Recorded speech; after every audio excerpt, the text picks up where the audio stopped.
Vamos a dar la bienvenida a los asistentes. Hola Marco, veo que estás ahí. Buenas tardes. Buenas tardes, perdona ese retraso, ¿eh? Nada, Yo no vamos vivo en a... Madrid, no tengo la excusa de la nieve, pero vale, no he podido lo mismo.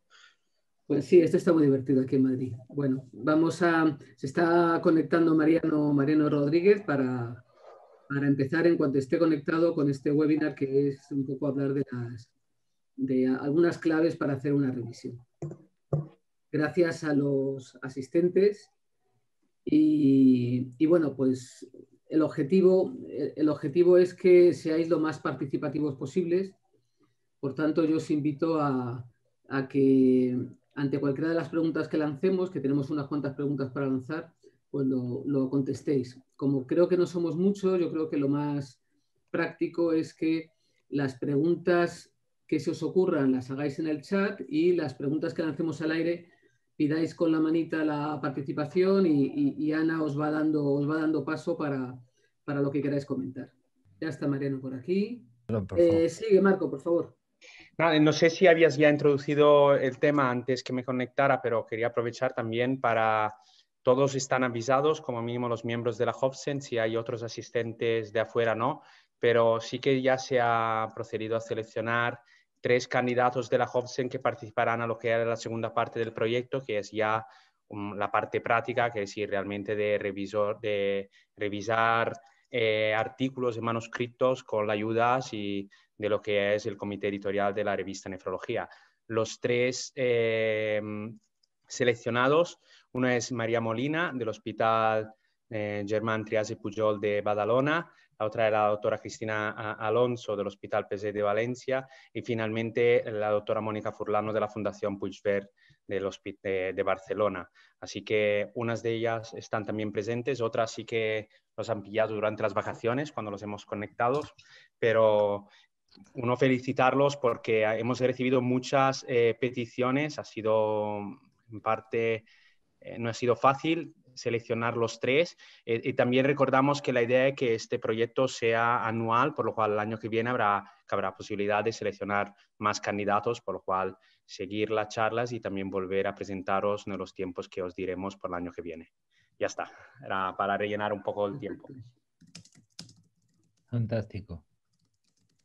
Vale, he puesto un par de instrucciones en el chat para los que, si hay alguien que se incorpora después. Y si os parece, sin más, vamos a empezar con, bueno, pues con esta presentación que como viene aquí en la pantalla, que supongo que veréis, no sé si la estáis viendo todos. Sí. Bien, perfecto. Este tercer webinar sobre la revisión de trabajos es un poco hacer un resumen de algunos aspectos prácticos sobre el proceso de revisión por pares, desde la aceptación del revisor hasta el informe final. No es una presentación al uso, sino que son introducir algunos conceptos y vamos a hacer algunas preguntas y ahí sería interesante que nos hicierais, digamos, tener vuestro feedback, vuestra participación. En las preguntas que hagamos podéis pedir, bueno, pues pedir entrar con el audio y contar o intentar contestar o dar vuestra opinión a las preguntas que hagamos. Yo creo, Ana, que quizás tú puedas moderar mejor el tema de las manos que se levanten y dejar paso a la gente. Y si queréis hacer alguna pregunta que no tenga que ver con las que hagamos nosotros, las dejáis por el chat, que ya las iremos viendo. Y sin más,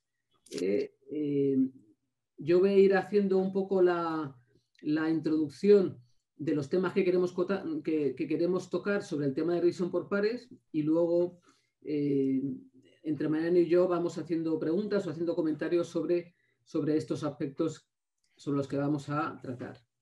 Pues hemos puesto un enlace con un artículo que es, bueno, de una lectura bastante sencilla y que habla un poco de aspectos claves sobre el proceso de revisión de manuscritos. No lo vamos a leer aquí, pero sí quería destacar algunos conceptos. Uno de ellos es este, y es que, aunque se ha dicho, siempre es bueno recordarlo, es que hay 2 grandes filtros en el proceso de aceptación de un trabajo o de revisión de cualquier trabajo que se mandan a las revistas científicas. El primero, que es lo que aquí pondríamos como primer round, es el comité editorial. El comité editorial mira el trabajo y decide si puede ser interesante para la revista. En este caso, pues Mariano y yo lo vemos y vemos que sí puede ser interesante para nefrología.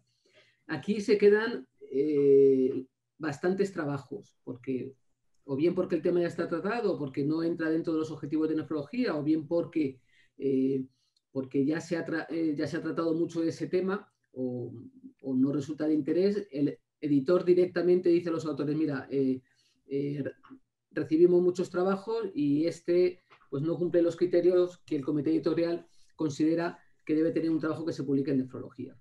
Si pasa este primer filtro, que en el último corte que hicimos, aproximadamente entre un 60 y un 70% de los trabajos que llegan a nefrología finalmente son rechazados, pues para que os hagáis una idea un poco del volumen de trabajo de lo que estamos hablando. Nefrología publica unos 120 artículos al año y se están recibiendo en torno a 600, con lo cual en los 2 rounds del proceso de revisión se quedan 4 de cada 5 trabajos. El round 2 es el momento en el que se decide invitar a una serie de expertos a la revisión por pares. Y se eligen habitualmente 3 revisores y con 2 revisores se considera que el artículo ya está en condiciones de tomar una decisión editorial. Esta es la parte que compete al revisor. El recibir una invitación para revisar un trabajo, el decidir si lo acepta o no, y eso lleva varias obligaciones, que es lo que viene la primera parte que hacemos aquí. Y es la responsabilidad del revisor ante el editor. Eso viene muy bien puesto en el trabajo que nos hemos facilitado y lo que desde nuestro punto de vista creo que es muy importante que el revisor tenga en cuenta es, primero, cuando recibe un trabajo, independientemente de que sea muy interesante o no para el revisor, se tiene que preguntar, ¿tengo tiempo para hacerlo? Y calcular que el tiempo medio de revisión son 3-4 horas, más o menos. Cuanto más entrenado está el revisor o más afines al tema, le puede llevar menos, y cuanto menos acostumbrado esté el revisor a hacer revisiones, le puede llevar más. Pero uno tiene que planear en su cronograma si realmente tiene 4 horas para invertir, para hacer una revisión. La segunda pregunta es si se tiene algún conflicto de interés. Y esto es muy importante porque a veces el revisor está trabajando en el mismo tema sobre el que recibe un trabajo a revisar y eso le puede suponer un sesgo a la hora de hacer una revisión o un conflicto de interés. Imaginaros que se recibe un trabajo sobre un fármaco, sobre la eficacia de un fármaco en un contexto concreto. Y el revisor resulta que es asesor de una compañía que tiene un producto de la competencia. Pues lógicamente es un conflicto de interés que no puede, que le invalida para ser revisor de ese trabajo en concreto.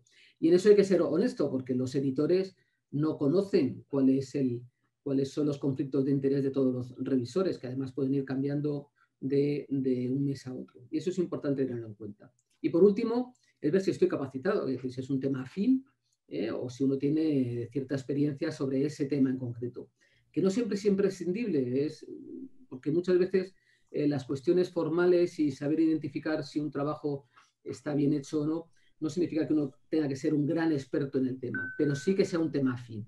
Pues si yo llevo mucho tiempo sin ver trasplantes renales y me llega a revisar un trabajo sobre trasplante, pues lógicamente, pues en conciencia debería decir, mira, no, en este tema probablemente yo no esté capacitado.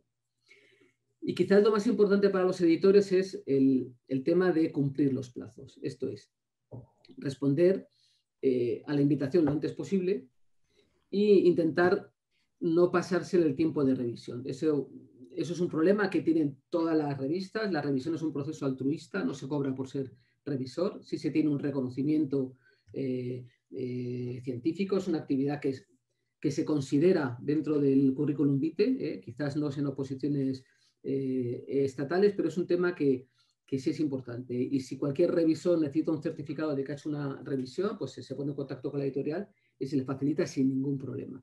Pero es importante responder en tiempo a las invitaciones que se hacen en la revisión Y es muy importante para los editores que si por cualquier motivo no acepto la revisión, pues porque no tengo tiempo, porque no es de mi afán, o sea, de mi área de interés el documento que me invitan a revisar, es bueno en la medida de lo posible sugerir un revisor alternativo, que a veces es dentro del mismo departamento donde uno trabaja o a veces es alguien que conoce y dice, mira, es una persona ideal para revisar esto, sería fulanito de tal.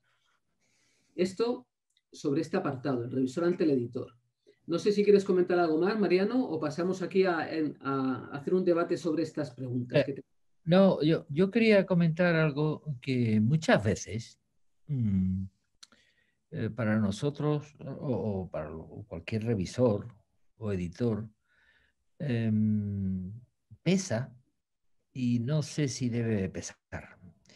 Es decir, si yo hago un esfuerzo tremendo en obtener una serie de variables clínicas para arriba y para abajo, y son 3 años de seguimiento y tal, y el trabajo es un gran trabajo de esfuerzo, pero con poca relevancia clínica, es decir, no se aprende nada de un gran trabajo que se ha hecho, no nos puede dar pena el trabajo que han realizado. O sea, tenemos que ponernos en la situación de opinar nosotros si ese trabajo le va a ayudar, cuando esté escrito y publicado, le va a ayudar a algunos de nuestros colegas o a todos nuestros colegas.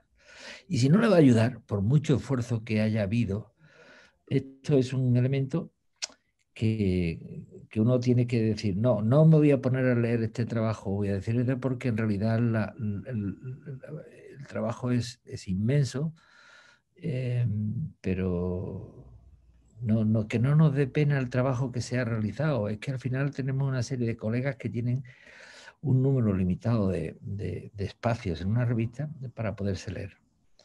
Y esto es lo que yo quería decir, esto es en nuestra opinión de si sabemos, si queremos revisar un trabajo, no debe de intervenir la variable, hombre, tiene que intervenir la variable del esfuerzo que se hace, porque sin esfuerzo no salen trabajos buenos.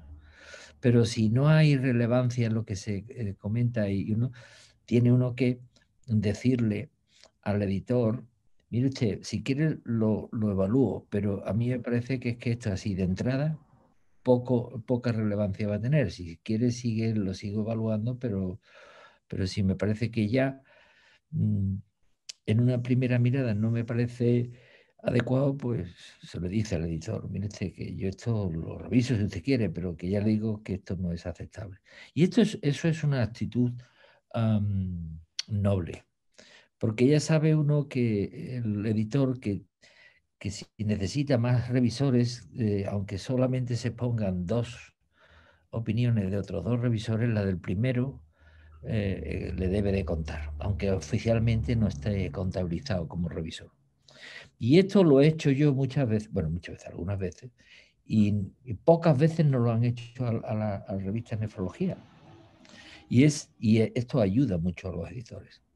Solamente quería decir eso y ya está. O sea, que el trabajo se mide por la relevancia de innovación que tenga, no y por supuesto por el esfuerzo que se realice, pero si el esfuerzo no se convierte en algo que es de interés para la población de nefrólogos, pues, bueno, nefrólogos, cardiólogos, los que sean, no nos sirve. Nada más que eso, perdón. Bueno, pues a mí me gustaría hacer 2 preguntas en relación a lo que es la revisión y a la identidad, tanto de los autores como de los revisores. Y me gustaría saber qué pensáis sobre si el revisor debería conocer quiénes son los autores del manuscrito, si eso significa o implica algún tipo de sesgo, o si vosotros como revisores os gustaría saber quién ha hecho tal trabajo o no. Entonces, Mónica nos dice que no debería conocerlo. ¿Alguien quiere decir algo de viva voz?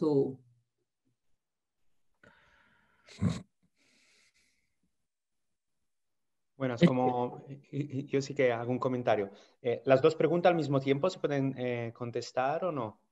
Sí, se pueden contestar las 2. La segunda pregunta es si el autor debería conocer porque yo creo que esto también fue un poco un tema de debate, no me acuerdo si de la primera o del segundo webinar sobre el anonimado, ¿no? Donde yo sí que creo que hay que mantener el autor anónimo dentro de lo que cabe, porque es verdad que siempre puede haber sesgos. Sobre que los revisores tengan que estar del todo anónimo, a lo mejor sí durante la fase de aceptación del artículo, pero es verdad que sigo teniendo mis dudas si puede aportar algo al autor saber quién lo ha evaluado al final. Es verdad que a lo mejor esto puede dar antecedentes o más rollo dentro de ambientes pequeñitos como pueden ser, por ejemplo, lo de la nefrología española, ¿no? Que más o menos nos conocemos todos. Pero a veces puede aportar algo saber quién te ha evaluado a ti como autor. La verdad es que parece que la opinión es unánime de los que estáis aquí, y es que tenemos siempre la idea de que cuanto más ciegos somos, como los ensayos clínicos, ante lo que hacemos, pues mejores son los resultados. La verdad es que es un tema de debate dentro del mundo editorial, y hay varios estudios que se han hecho viendo si la calidad de las revisiones mejoran o no mejoran si el revisor conoce los autores del manuscrito, que por otra parte muchas veces se deduce. Se deduce porque si en material y métodos yo pongo todos los pacientes incluidos en diálisis en el Hospital Infanta Leonor en los últimos 2 años, pues lógicamente ya están identificados quiénes son los autores.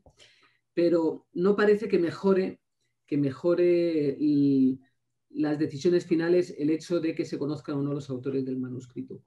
Entonces, hace un tiempo nosotros las revisiones no poníamos límite a los autores, o sea, a que el revisor conociera cuáles eran los autores, pero bueno, desde el Sevier nos dijeron que la mayoría de las revistas hacían la revisión ciega, y desde entonces lo hacemos así, pero como os digo, no es un tema que esté solucionado. Y luego, el tema de los nombres de los revisores, probablemente ninguna editorial lo hace y dice a un autor al que le aceptan o rechazan el trabajo, usted no, o sea, sus revisores han sido fulanito y menganito. Pero cada vez hay más tendencia a que un revisor quiera hacer públicas sus revisiones. Y hay plataformas, ¿no? como Pablo es una de ellas, en las que tú puedes hacer públicas las revisiones que has hecho y de qué trabajos. Y yo creo que eso es un ejercicio interesante, que un revisor se lo tiene que plantear en un momento dado, cuando lleve varias revisiones, decir, a lo mejor es bueno, decir que yo he hecho estas revisiones, porque también es importante el reconocimiento al revisor, que no está solucionado en el mundo editorial, cómo reconocer el esfuerzo que hace un revisor, que es mucho, y ese tipo de plataformas que recogen las revisiones las revisiones que uno hace durante su vida académica o investigadora, es bueno también tener cierto reconocimiento en ese sentido.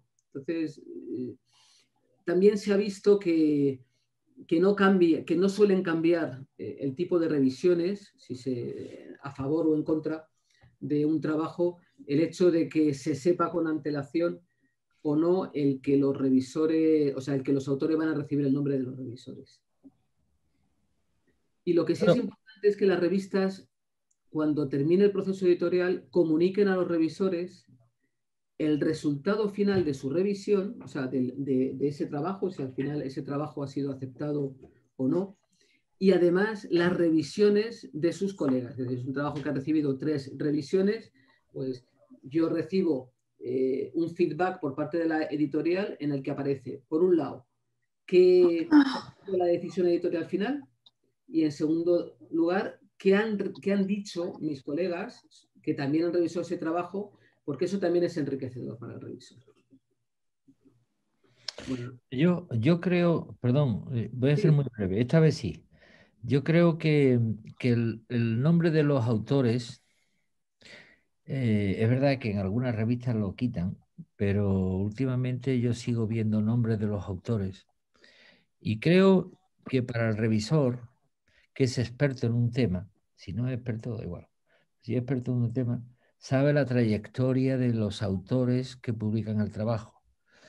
Y de alguna forma u otra, sí, es un bias, porque si han publicado buenos trabajos, parece ser que este tendría que ser igual de bueno.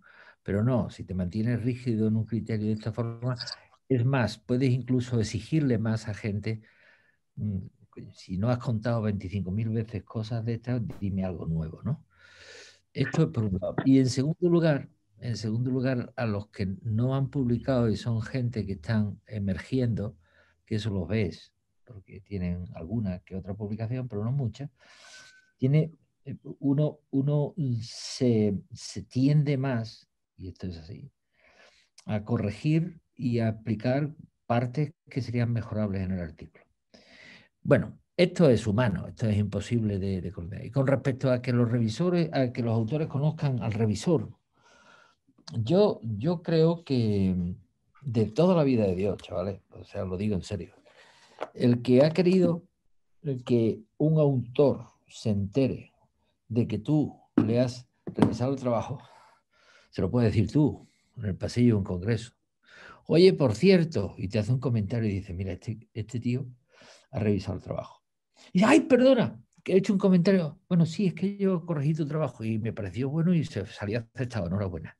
Entonces, esto es lo que te está haciendo propaganda tú como revisor. ¿De acuerdo?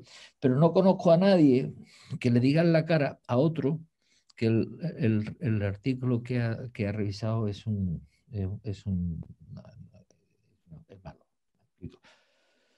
Entonces, yo creo que los de los revisores, yo sinceramente, algunas revistas te dicen que si quieres salir, que salga publicado tu nombre, sí, y salen publicados los nombres de aquellos de los trabajos que han salido aceptados, pero no suelo ver nombres de revisores cuando los artículos no han sido aceptados. O sea que esto es, mira, tú dices tu opinión y yo en mi libro, en mi criterio, creo que los revisores mejor mantenerlos en secreto, que no se enteren. Y si ellos quieren comunicarse con los autores, tienen oportunidades. Anda que no hay forma de comunicarse con el editor. Muchísimas. Ya está. Muy bien. Gracias, Mariano. Seguimos. A ver. La recomendación del revisor al editor. Este es un punto importante. Y es que el revisor tiene otra responsabilidad importante al editor y es decirle lo que piensa. Y decir si al final el trabajo se acepta o se acepta si se hacen pequeños cambios o si hay que reconsiderarlo con grandes cambios o si se rechaza. Y es importante hacer una recomendación clara al editor. Y además, como siempre, a pesar de lo que hemos dicho antes, como en la mayoría de las revistas siempre se mantiene el anonimato, no tengan miedo de decir, mira, lo rechazo. Aunque hayas deducido que el trabajo es de uno de los popes de la nefrología en un área en concreto. Si no te ha gustado el trabajo y tú le ves una serie de problemas, directamente dilo con claridad, porque eso ahorra mucho trabajo al editor y el editor además lo agradece mucho, ¿no? Los revisores buenos que decimos nosotros son aquellos que son claros en sus recomendaciones y dicen, mira, no me ha gustado por esto y por esto, ya está. Y te hacen ver que tiene una serie de problemas insalvables. Por eso es importante lo que pongo aquí en el punto 3, es si el trabajo tiene un problema insalvable hay que comunicarlo. ¿No? Hay que comunicarlo y hay que comunicarlo cuanto antes. Y dice, ya está. Mira, que este trabajo resulta que tiene un conflicto ético de tal calibre que no se puede aceptar de ninguna de las formas. Y ya está. Y eso es una revisión de 2 líneas. De 2 líneas. Y entonces me gustaría preguntar, en estas preguntas que estamos lanzando aquí, es ¿por qué creéis que a veces las recomendaciones que se hacen al editor sobre un trabajo no se corresponde con el informe de revisión? Esto es, ¿por qué hacéis un informe de revisión? El revisor hace un informe de revisión que plantea muchísimos problemas al trabajo y sin embargo luego dice, mi recomendación final, pequeños cambios. ¿Alguien quiere participar? Y si se ha visto en esa tesitura decir un poquito por qué. Puede ser que a lo mejor el revisor no se sienta muy seguro en su opinión, por lo cual siempre intente minimizar lo que es su actitud, que sí que no sea definitiva de rechazo, para que sea más colegial la elección, pendiente también de la otra del segundo revisor. O no sé, para intentar siempre quedar bien con todos, ¿no? Claro, pero quiero decir que esto pasa, y es una de las cosas que queremos enfatizar aquí. Dice, no hay que tener miedo para rechazar trabajos. Y yo entiendo que decirle a alguien todo el trabajo que has hecho detrás, que es bueno, la preparación previa, el analizar algo, el poner los resultados y discutirlo, y luego llego yo y te digo, mira, no es para nefrología. No, pues yo creo que es importante dejarlo claro, siempre que no haya sesgos de conflicto de intereses con ese trabajo, y además documentarlo bien. Es decir, mira, este trabajo tiene unas conclusiones que no están respaldadas por los resultados y por tanto no se puede aceptar como tal. Fuera, ya está. Y luego en la recomendación al editor dice, bueno, pero es que, fíjate, han hecho un trabajo enorme, han cogido a 2.000 personas, así que pequeños cambios.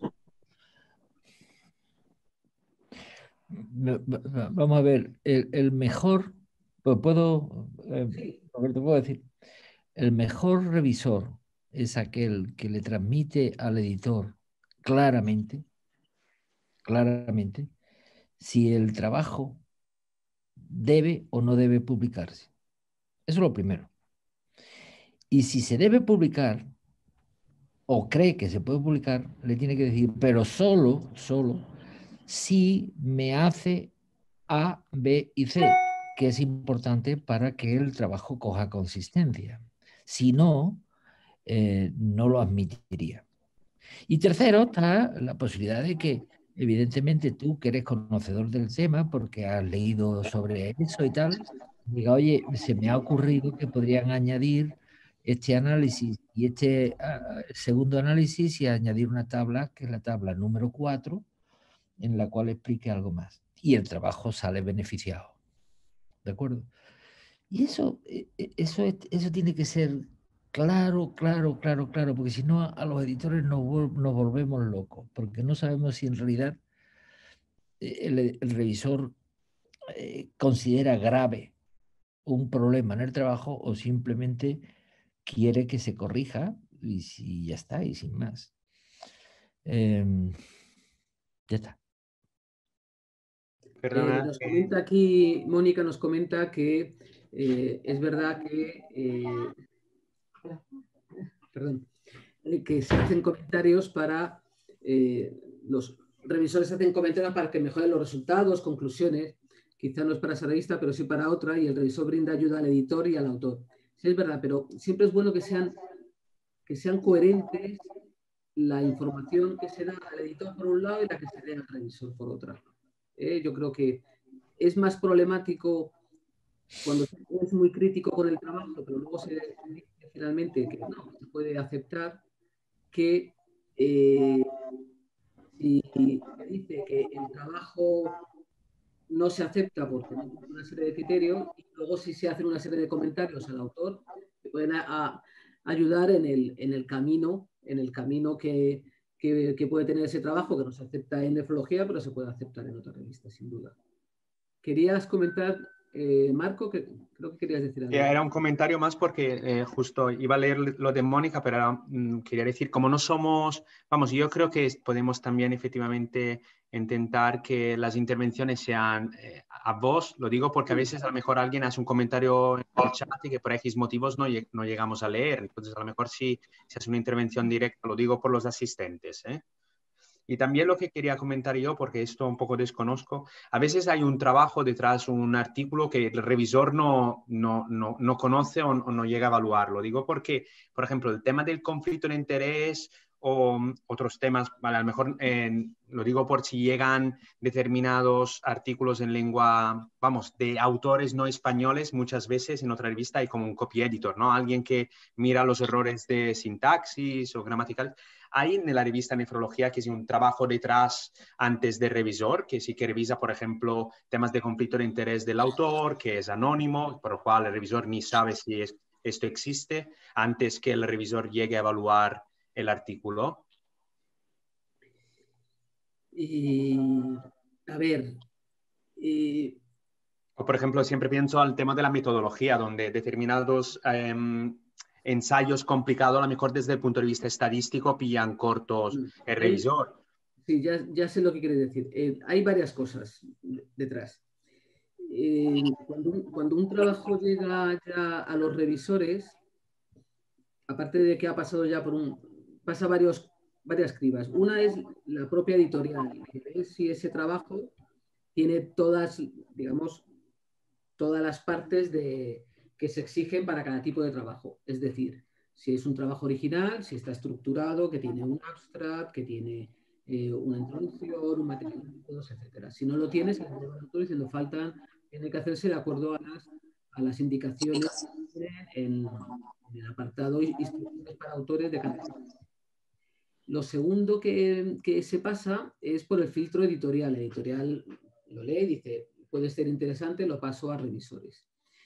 La parte de si está bien o mal escrito, o por el tema de corrección lingüística, no se hace en un trabajo hasta que no se acepta para publicar. Una vez que se acepta, sí que pasa ya al proceso editorial, que es desde la aceptación hasta la publicación final, y ahí pasa por una serie de pues mecanismos editoriales que se encargan de hacer una revisión de estilo. Y desde el punto de vista estadístico, en algunos trabajos concretos en los que el revisor nos dice la estadística es muy compleja y esta es una de mis limitaciones. Yo creo que nos va a dar tiempo a hablar un poco de las limitaciones que tiene que tener siempre en cuenta el revisor. Entonces ahí se intenta buscar algún asistente estadístico que venga a decir si la estadística que nos comenta el autor es razonable o no.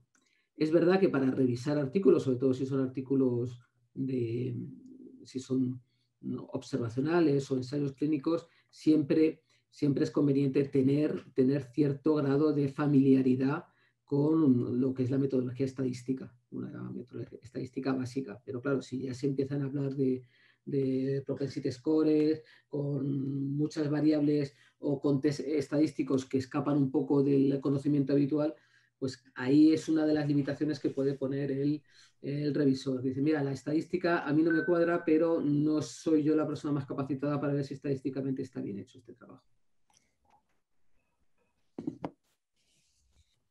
Bueno, vamos a seguir.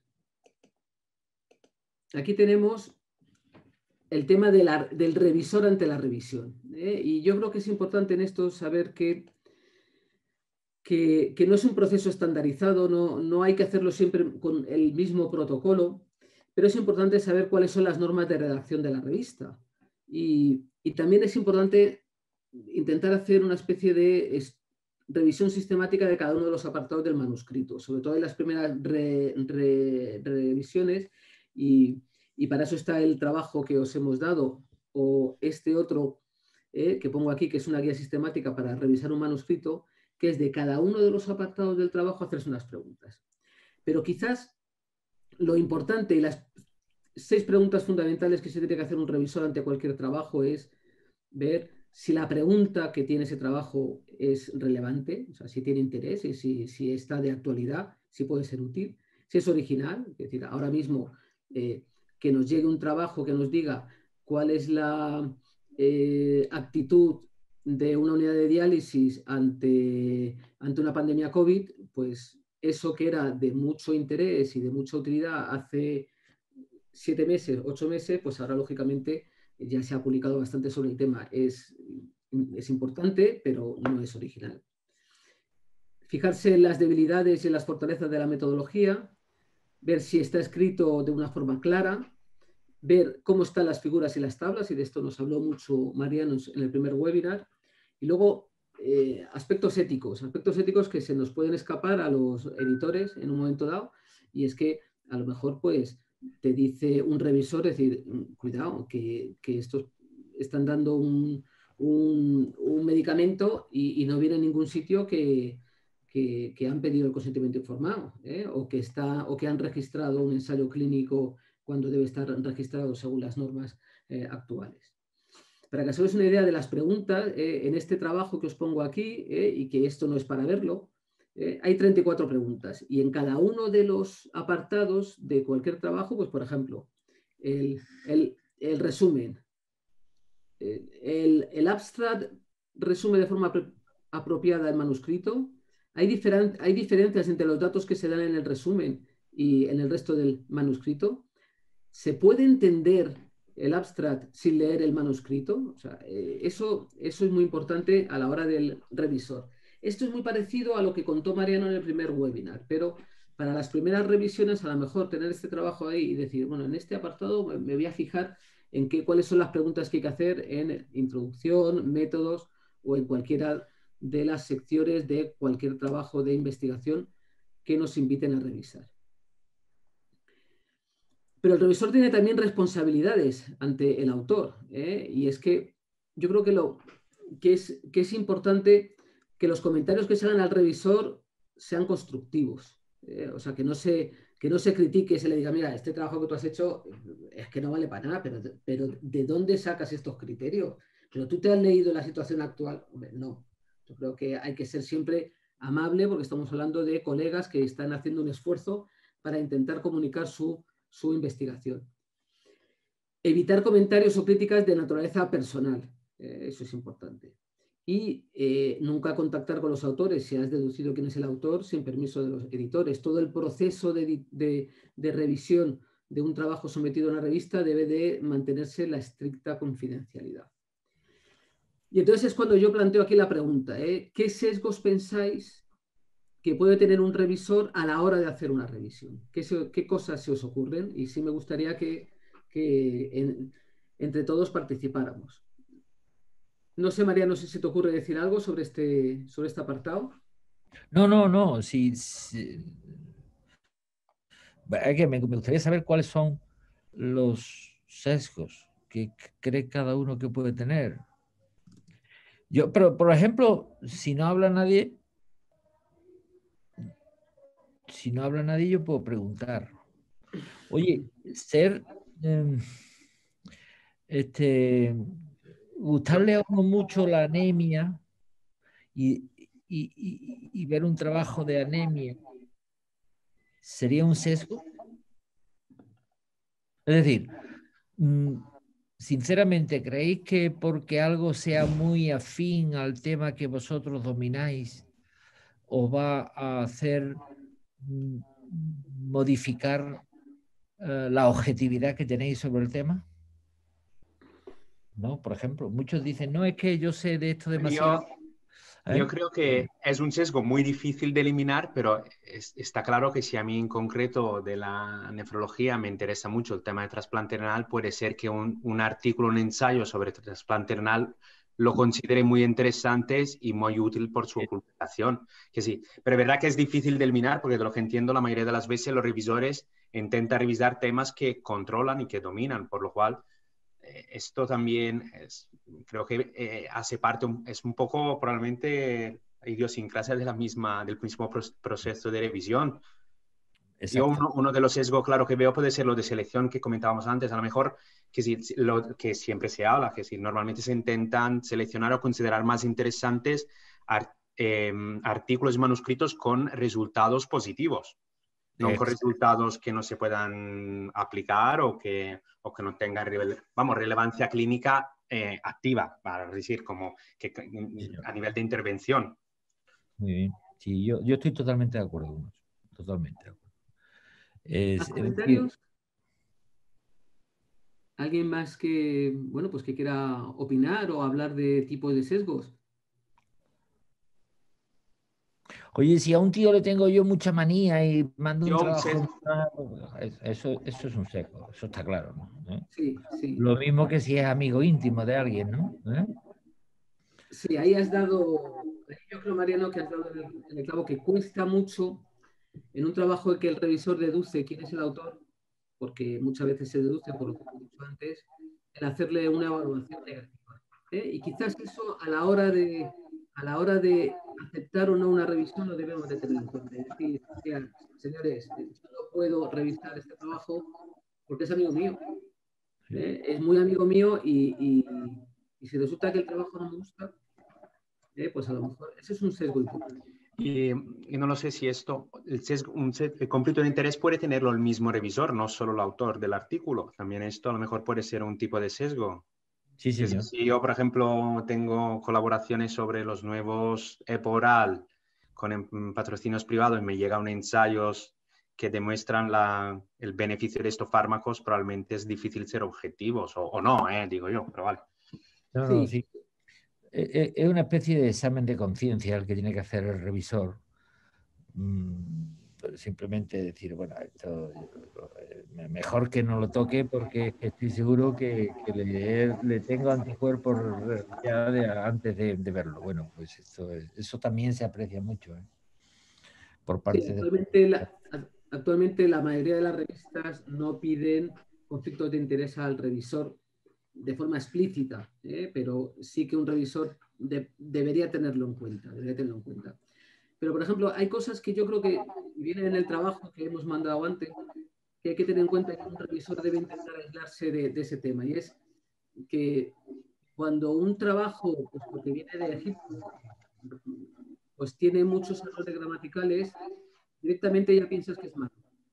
Y a veces no, a veces es que, bueno, pues no han tenido posibilidad de pasarlo por un corrector de estilo o lo han pasado directamente por el Google, que da muchos errores gramaticales a la hora de mandar el trabajo. Y eso, bueno, pues hay que intentar hacer el esfuerzo de que el revisor esté por encima de esa situación. Si el resultado es negativo, pues aunque sea negativo y siempre nos gustan más los resultados positivos ante una estrategia en diálisis, en trasplante, con un fármaco, con lo que sea, pues también hay que tener en cuenta que el resultado sea negativo no significa que no sepa.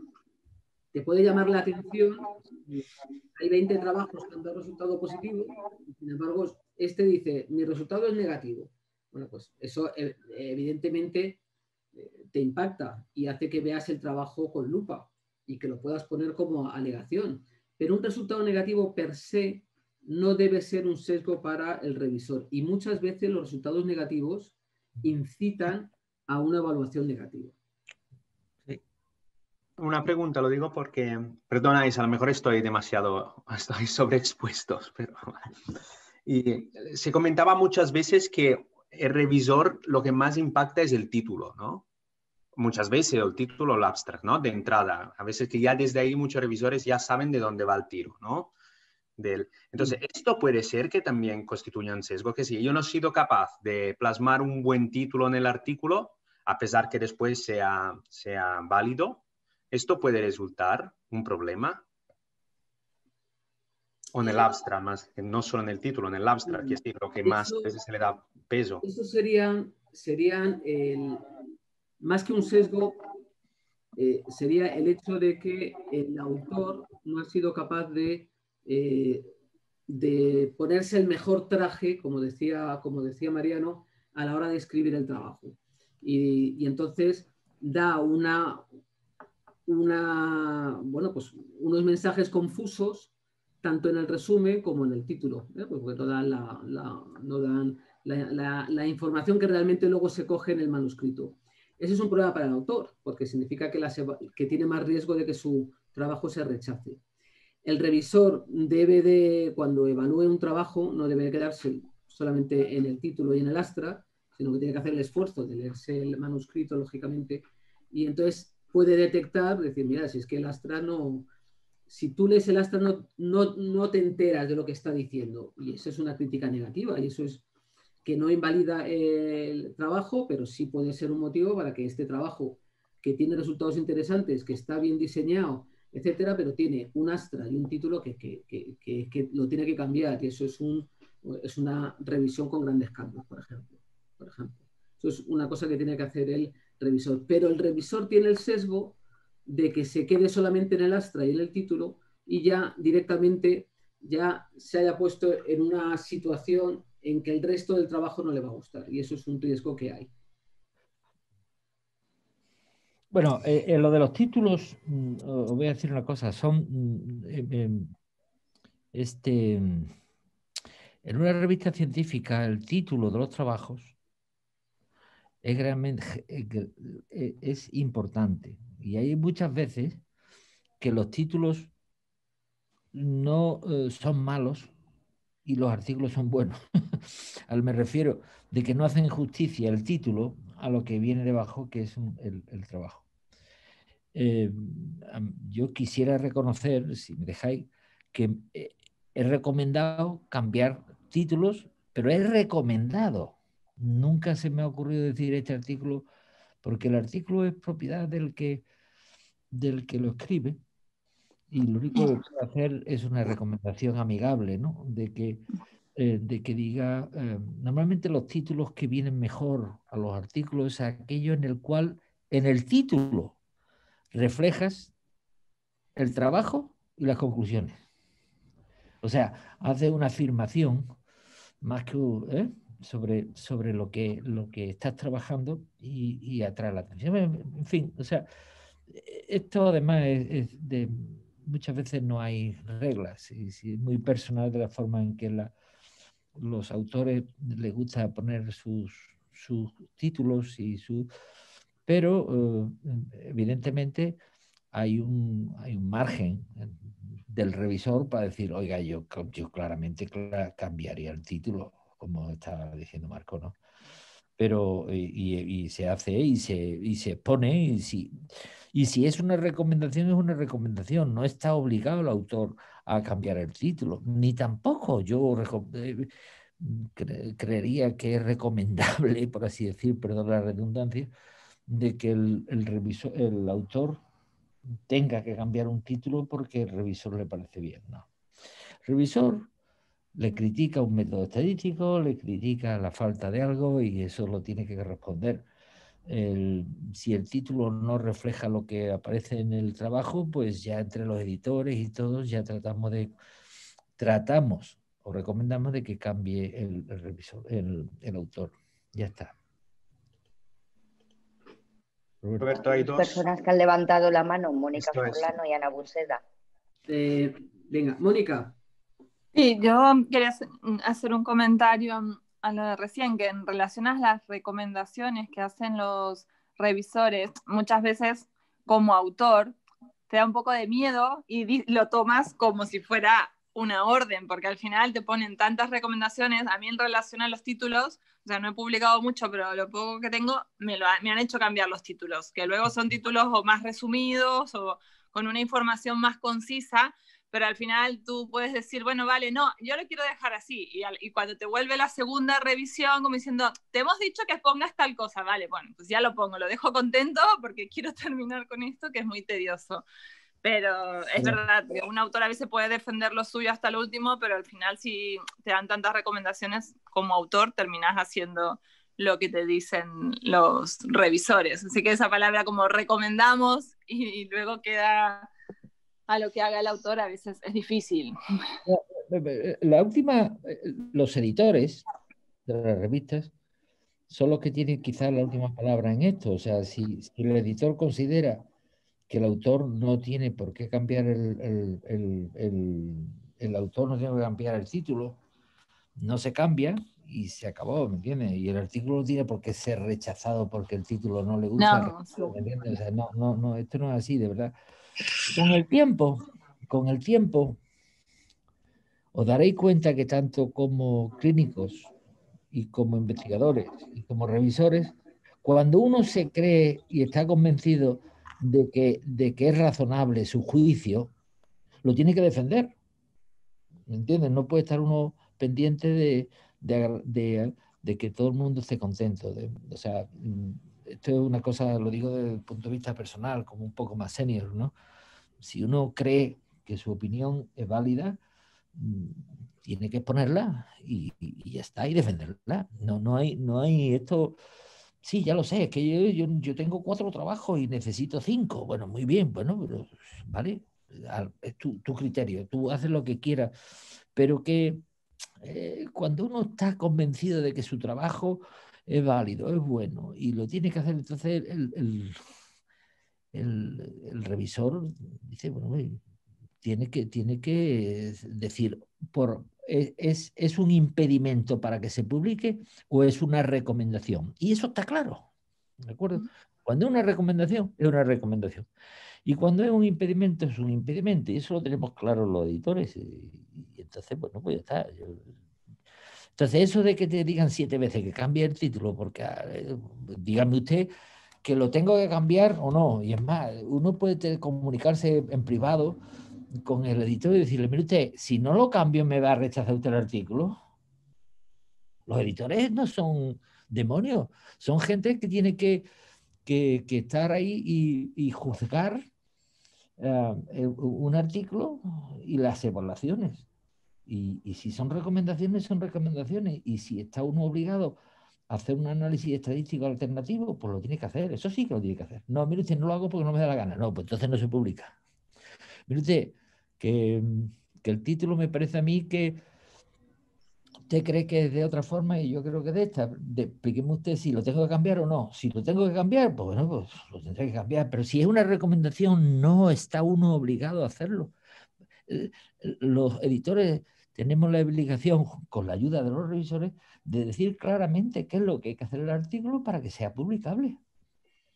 ¿No? Hay una cosa interesante de lo que dice Mónica y que le doy a mí es que me parece que lo que dice Mónica, esto lo tenemos que tener. Somos ya mayores. ¿Dónde está Mónica? Sí, aquí estoy. No, bueno, yo entiendo que obviamente uno va a defender su trabajo hasta lo último, pues si está convencido, pero algunas veces, sobre todo eso, cuando te vienen revisiones, que son 4 páginas de revisiones, que muchas son constructivas, pero bueno, te das cuenta que hay algunas que son como recomendaciones, pero cuando te vienen, tú le envías a los revisores todas las respuestas, hace todas las cosas, las que no te parecen que están bien, haces tus comentarios justificando, defendiendo tu trabajo, y claro, cuando ya te viene la segunda vez, y que tú hace 6 meses que estás dando vuelta con el trabajo, pues dices, bueno, mira, vale, es una recomendación, pero que al final termina siendo como que, bueno, lo tienes que poner o ya está. Pero yo entiendo que es accesible también, porque también me ha pasado de escribir preguntando cosas. Es como, vale, esto lo hacemos, no nos termina de quedar claro, no entendemos realmente qué es lo que quieren, o danos otras opciones.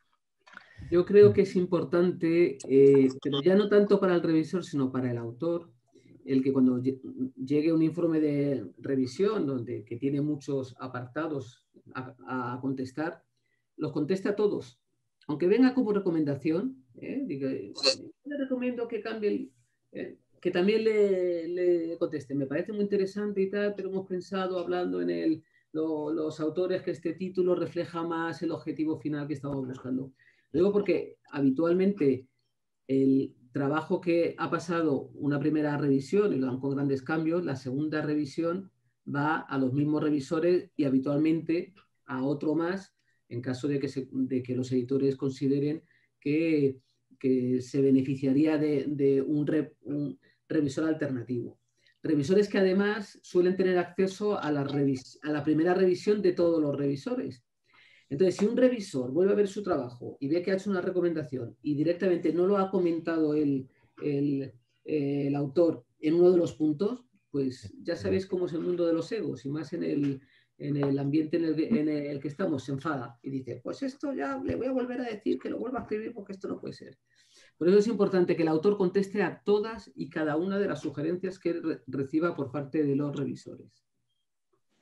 ¿Había otra persona que quería participar? Ana. Sí, hola, ¿qué tal? Buenas tardes. Bueno, yo quería comentar que otros posibles sesgos, ¿no? Serían pues que, por ejemplo, el autor hubiera publicado resultados distintos a los que hubiera publicado antes el revisor, ¿no? O en proyectos similares, por ejemplo. O también que el revisor esté haciendo un proyecto similar y aún no lo haya podido publicar, ¿no? Y le llegue ese trabajo, por ejemplo. No sé qué pensáis de de esto, pero no sé si rechazar ¿no? es más fuerte, pero sí que él puede atrasar que se publique el trabajo. Y luego una pregunta que tenía sobre los títulos es que si consideráis que deberían especificar los resultados del artículo, o sea, del paper, o simplemente, o sea, ser más generales. O sea, si las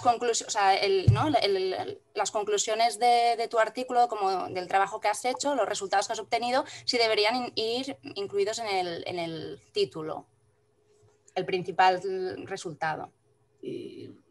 Yo creo que tienes que incluir lo más novedoso o lo más impactante de tu trabajo, y eso suele ser la principal conclusión, ¿no? Digamos que en el fondo esto es, uno intenta vender su trabajo, y para eso lo intenta vender desde el título, que debe en muy pocas palabras debe de intentar decir el principal mensaje que quiere dar. Y claro, esa suele ser habitualmente la principal conclusión del trabajo. No siempre, porque a veces resulta que el objetivo primario no se consigue, pero sí un secundario. Y si se consigue un secundario en el primario, pues hay que hacer una especie de ingeniería de palabras y de sintaxis para que esa parte pueda aparecer en el título, porque es lo que va a atraer al revisor para decir, oye, mira, este es un tema que está sin resolver o que puede ser interesante. Sí. Teníamos aquí, aquí hace una reflexión en el chat Lucía Sobrino, que nos dice que es verdad, que es muy importante que el revisor dé una evaluación amable y constructiva, incluso cuando se rechaza, porque muchas veces pues tú escribes algo, te lo mandan y te lo devuelven y dices, pues mira, es que te desanimas. Eso se puede hacer en un trabajo que ha pasado, una revisión por pares, pero el trabajo que no pasa el primer filtro y el editor lo devuelve, pues habitualmente es con una carta donde no entra en los detalles del trabajo. A lo mejor se hace una consideración superficial porque no hay posibilidad de, a todo trabajo que se recibe en una revista, el hacer un análisis crítico. El que pasa el primer filtro se le dice, recibimos muchos trabajos en la revista, y aunque son observaciones de interés, etcétera, etcétera, pues no podemos aceptarlo en nuestra revista.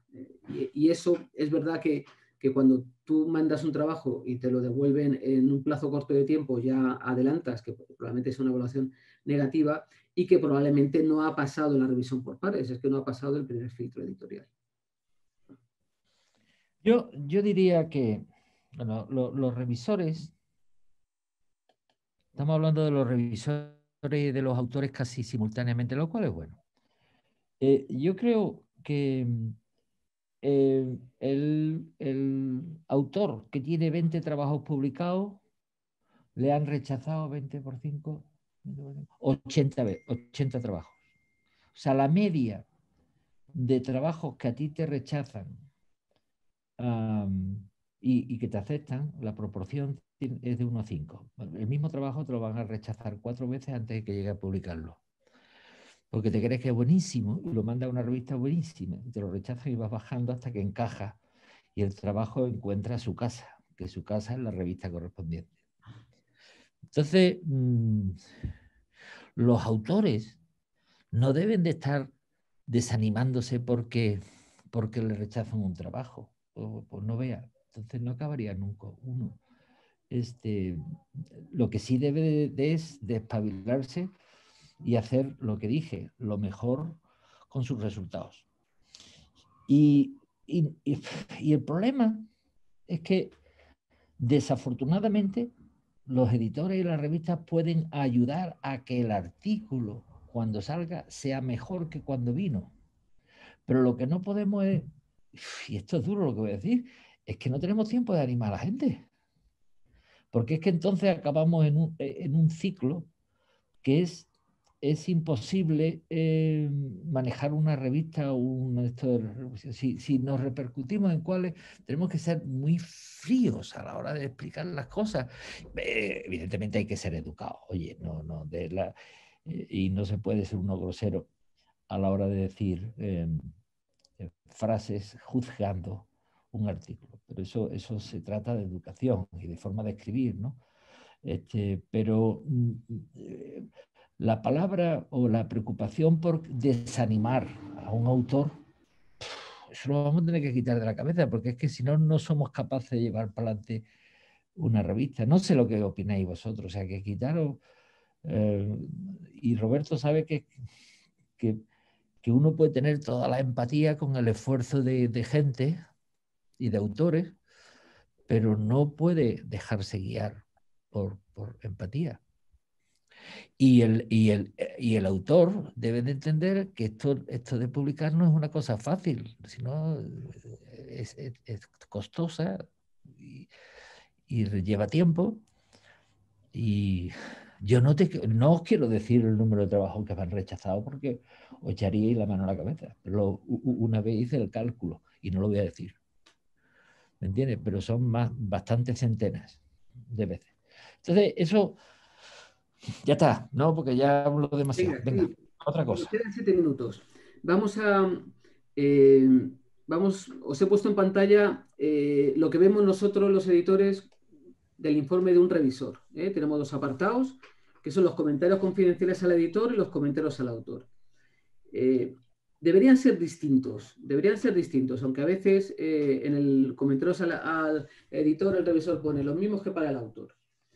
Si somos puristas, este sería el informe clásico de una revisión.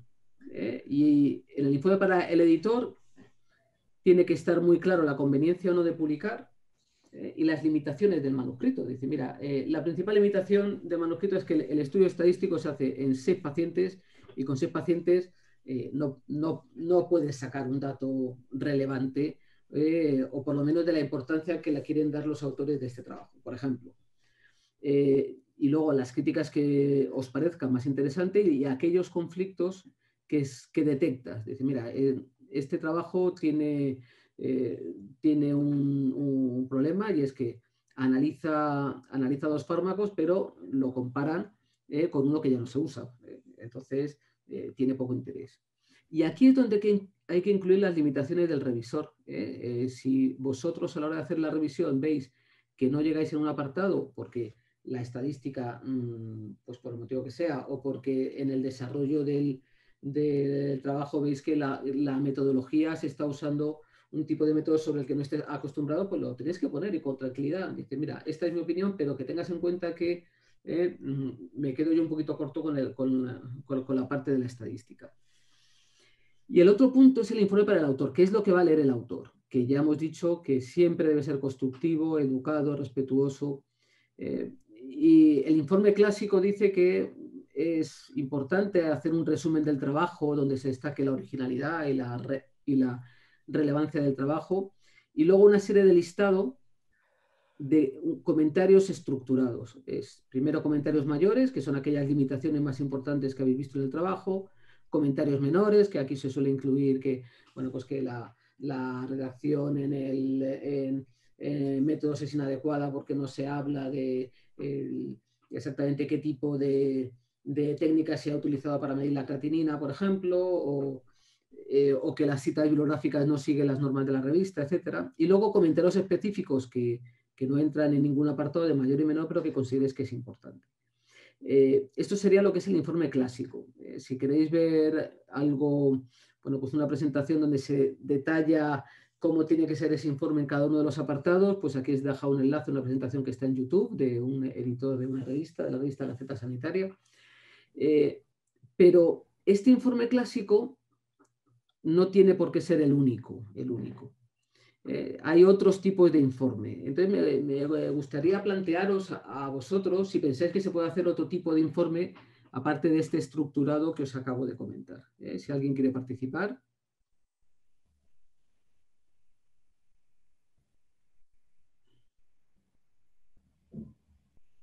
Nadie rompe el hielo. ¿Tú qué piensas, Mariano, de otras alternativas de informe de revisión que pueden ser de mucha utilidad para los editores? Al editor,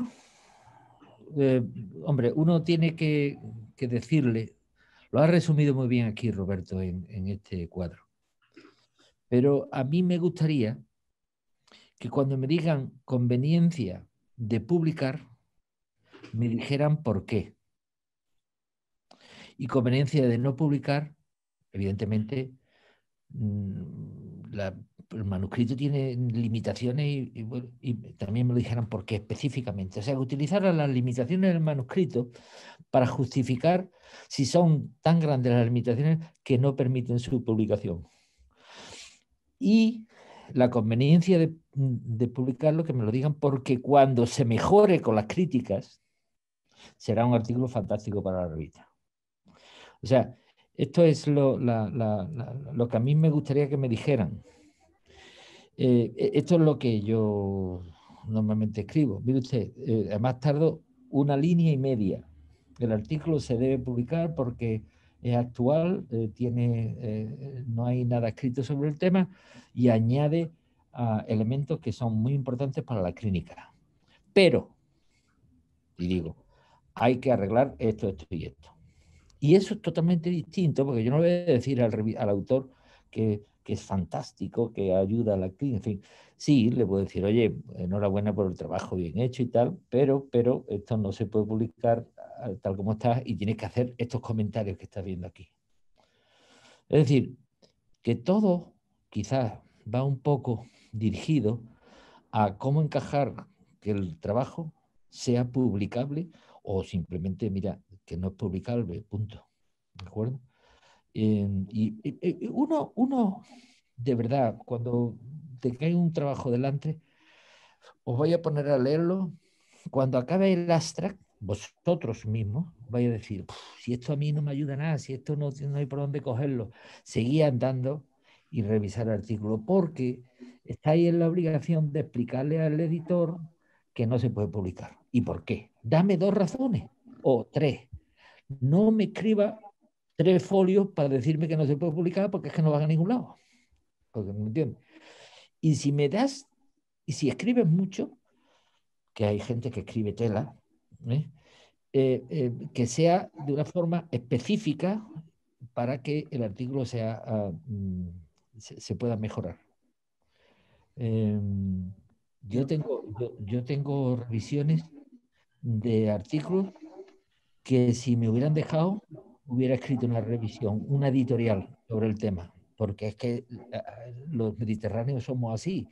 Cuando nos ponemos con entusiasmo a hacer algo, somos capaces de escribir todo.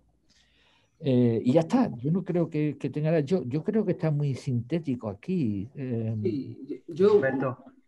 Sí, Marco. Pero lo digo porque no sé si he pillado bien la pregunta, pero yo comento una cosa, no sé si es pertinente o no. Y es sobre todo, ahora hemos visto en los últimos meses, sobre todo debido al COVID, que muchas veces se lleguen a, no digo a publicar, pero vamos, sí, publicar como mismo en formato online artículos pendientes realmente de revisión por pares o con una simple o con una revisión muy sumarias, ¿no? Y esto abre la posibilidad que estos artículos después sean revisados de forma pública, tanto que muchos artículos han tenido que ser corregidos y unos también retirados. Entonces, lo decía porque no sé si esto abre un poco las puertas a que las revisiones pueden ser como de acceso libre o colaborativos. No sé si iba por ahí la pregunta sobre otros tipos de informe. No, pero es verdad lo que dices. Ahora con los preprint, que tanto se han extendido, también ha surgido el hecho de coger esos trabajos, incluso trabajos ya aceptados en temas muy candentes, como es el tema del COVID, y hacer páginas dedicadas a hacer revisiones de trabajos que han sido o aceptados o están en preprint. Sencillamente porque uno puede leer el trabajo y dice, pero si esto es lo que está diciendo no tiene mucho sentido. Y entonces, ¿y esto dónde lo publico? Bueno, pues tiene su hueco. Cuando hablaba de otro tipo de revisión, fundamentalmente me refiero a que, y lo ha venido a decir Mariano a la hora de comentar el informe para el editor, y es que nos podemos encontrar con un trabajo con que nosotros, los editores, lo hemos pasado a revisor, porque es un tema en el que a lo mejor no tenemos suficiente experiencia y nos suena bien, y dice, mira, este merece la pena que se revise. Y el revisor lo coge y ve, os pongo un ejemplo. utilidad de la ecuación CK de EPI en población, pues qué sé yo, peruana, y cogen a 1000 pacientes. Y entonces se le da a un experto sobre el tema, lo lee y dice, ¿y con qué lo compara? Dice, con el aclaramiento de creatinina. Entonces ya directamente dice, no, falta una prueba de referencia, es una prueba de referencia a un tema tan trillado como este no tiene ningún sentido. Si no hacen un aclaramiento de urina o hacen una prueba de medicina nuclear, etcétera, no tiene sentido seguir. Entonces, a partir de ahí, tú te has parado en métodos y entonces dices al editor, este artículo tiene un problema metodológico tan grave que no se puede aceptar. Y además no se puede reescribir, o sea, no se puede mandar en grandes cambios porque tiene un problema metodológico importante. Y al revisor, o sea, al autor se le pone, dice, este trabajo para que pueda ser considerado debería tener una prueba de filtrado glomerular medido de referencia de cualquier tipo. Mientras tanto, no puede analizarse. Eso es una revisión que al revisor le lleva 10 minutos hacerla, porque es un experto en ese tema, lo transmite muy bien al editor y evita cualquier tipo de tener que empezar a hacer una revisión constructiva, comentarios mayores, menores, específicos. Y además le ayuda mucho al autor, porque el autor se da cuenta que en una revista de cierto impacto hay cosas que no puede enviar. No puede enviar un trabajo que no sea original y que no tenga, en este caso concreto, una prueba de referencia con la que compare. Y eso yo creo que es importante que el revisor sepa que a lo mejor no tiene que hacer una revisión tan completa en un trabajo que no va a tener mucho futuro. Sí, perfecto. No sé si hay más comentarios. Totalmente de acuerdo. Bueno, pues como ya son las 6:20, aunque hemos empezado un poquito tarde, os hemos dejado aquí en el webinar una serie de enlaces de interés para revisores y que bueno, pues que si tenéis tiempo podéis verlo, porque yo creo que es bastante interesante como este pequeño vídeo que nos dice cuáles son las principales cosas que tienen que tener en cuenta los revisores, que las hemos ido poniendo a lo largo de esta presentación, que para los editores nos interesa mucho que el informe de revisión sea claro y cumplir los plazos, básicamente. Y por mi parte, nada más.